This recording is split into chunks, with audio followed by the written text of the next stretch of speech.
शेतकरी बंधूंनो, आपल्या सोयाबीन पिकाला तिसरी फवारणी किंवा बरेच शेतकऱ्यांची शेवटची फवारणी सुद्धा त्या ठिकाणी होऊ शकते। तर ही तिसरी फवारणी आपण केव्हा करावी, का करावी आणि सर्वात महत्त्वाचं म्हणजे कशाची करावी हे सविस्तर माहिती पुढच्या काही मिनिटांमध्ये आपण पाहणार आहे। व्हिडिओ पूर्ण पहा, आवडल्यास लाईक अवश्य करा।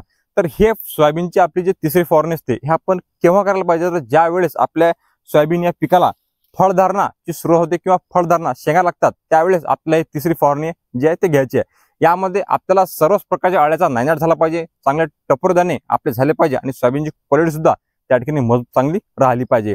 तर या तिसऱ्या फवारणीमध्ये आपल्याला अळीनाशकावर चांगला जबरदस्त भर त्या ठिकाणी द्यायचा आहे, कारण शेवटच्या स्टेपला तिसऱ्या फवारणीच्या वेळेस त्या ठिकाणी जेव्हा आपले शेंग भरतात त्या पाने खाणारी अळी किंवा शेंगा पोखरणारी अळीचा प्रादुर्भाव मोठ्या प्रमाणात होत असतो आणि हा जर प्रादुर्भाव आपल्या सोयाबीन पिकात झाला तर आपलं उत्पादन त्या ठिकाणी घटू शकते। तर आपल्याला जबरदस्त अळीनाशक त्या ठिकाणी घेणं गरजेचं आहे।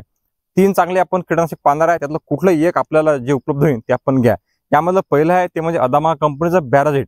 2 घटक यामध्ये आपल्याला पाहायला मिळतात, एक म्हणजे नोवालुरान आणि दुसरं म्हणजे इमॅक्टिम बेंझोएट। 2 घटकचं एकत्र मिश्रण असलेलं बॅराझिट त्या ठिकाणी आपण 40 ml प्रति 15 रंभाडी आपण सोयाबीन पिकात अळीनाशक म्हणून त्या ठिकाणी घेऊ शकता। त्यामध्ये दुसरा आहे सिलेंडा कंपनीचं एम्प्लिगो। यामध्ये सुद्धा 2 घटक आपल्याला पाहायला मिळतात, एक म्हणजे क्लोरांटा निलिफ्लोर आणि दुसरं म्हणजे लांबडा सॅलोथ्रिन। 2 घटकचं एकत्रित मिश्रण असलेलं एम्प्लिगो आपल्याला पाहायला मिळते 10 ते 12 ml प्रति 15 रंभाडी आपण हे सुद्धा घेऊ शकता। सर्वच प्रकारच्या अळीचा नायनाट खात्मा हे चांगल्या प्रकारे करते। तिसरं आहे कोराजन। कोराजन मध्ये क्लोरांटा निलिफ्लोर हा एकच घटक आहे, परंतु जास्त प्रमाणात आहे। हे आपण घेऊ शकता 6 ते 7 ml प्रति 15 रंभाडी।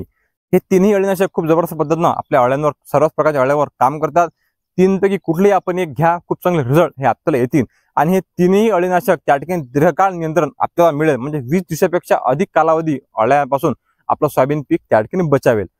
आता हे झालं अळीनाशक। आता आपल्या ज्या शेंगा लागतील त्या शेंगाचे दाणे चांगले टपूर झाले पाहिजे, शेंग चांगल्या पद्धतीने फुगली पाहिजे। यासाठी आपण एक तर झिब्रेलिक ऍसिड त्या ठिकाणी घेऊ शकता, कुठल्याही कंपनीचं त्या ठिकाणी झिब्रेलिक ऍसिड आपण घेऊ शकता 25 ml प्रति 15 रंभाडी। याने आपल्या पिकाची क्वालिटी सुद्धा त्या ठिकाणी चांगली राहील, शेंग त्या ठिकाणी चांगल्या पद्धतीने भऱ्यास मधुर होईल आणि दाणे सुद्धा टपोरे होतील। आपल्याला जर झिब्रेलिक ऍसिड घ्यायचं नाही किंवा आपल्याला मिळालं नाही तर आपण 0050 हे विद्राव्य खत सुद्धा त्या ठिकाणी घेऊ शकता। खूप चांगल्या पद्धतीने 0050 विद्राव्य खत या अवस्थेमध्ये काम करते। 100 ग्रॅम प्रति 15 रंभाडी आपण याचा वापर करा, खूप चांगले रिझल्ट आपल्याला येतील। शत्रुंनो, आपल्याला एक फंगिसाइड, एक बुरशीनाशक त्या ठिकाणी घ्यायचं आहे, ते म्हणजे टेब्युकोनाझोल अधिक सल्फर।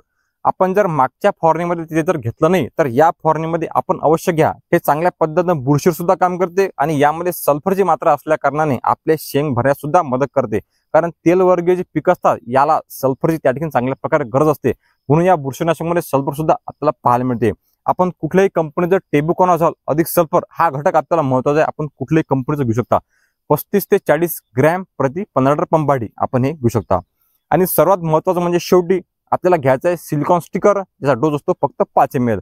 सिलिकॉन स्टिकर आपल्याला का बरं घ्यायचं आहे, आपण ज्यावेळेस फवारणी करतो, आता वातावरण पावसाचं आहे, फवारणी केल्यानंतर लगेच जर पाऊस आला तर आपली फवारणी, आपली मेहनत वाया जाऊ नये म्हणून स्टिकर आपल्याला घ्यायचं आहे। आपण जर सिलिकॉन स्टिकर घेतलं पंपामध्ये आणि अर्ध्या तासानंतर पाऊस जरी आला तर फारसा फरक, फारसा परिणाम आपल्या फवारणीमध्ये त्या ठिकाणी होणार नाही। चांगली पूर्ण फवारणी आपली सोयाबीन पिकाला लागणार आहे।